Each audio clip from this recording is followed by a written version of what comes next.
ధ్యానమిత్రులందరికీ నమస్కారం. మే 1, 2 ఏప్రిల్ 30 3 రోజుల పాటు పిరమిడ్ సేవాదల్ వారి ఆధ్వర్యంలో జగన్నాథ గట్టు కర్నూలు దగ్గర ఒక అద్భుతమైన ప్లేస్ ఉంది.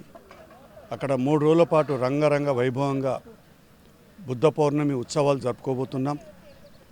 ప్రతి ఒక్కరూ ఆ ఉత్సవాల్లో పాల్గొని ఆ శక్తివంతమైన ఆ శక్తి క్షేత్రంలో శక్తిని పొంది ఒక మధురమైన అనుభూతులు మూటగట్టుకొని హాయిగా ఆనందంగా ప్రతి ఒక్కరూ గడపడానికి చక్కటి వేదిక. ఏప్రిల్ 30, మే 1, 2 ఆ 3 రోజుల పాటు తప్పక ఆ కార్యక్రమంలో అందరూ పాల్గొని ఆ కార్యక్రమానికి చేయూతనిస్తూ తన్ మన్ ధన్ ఏది వీలుంటే అది సహకారం అందిస్తూ ఆ కార్యక్రమాన్ని విజయవంతం చేసుకుందాం. నేను వస్తాను, మీరు రావాలి. Thank you.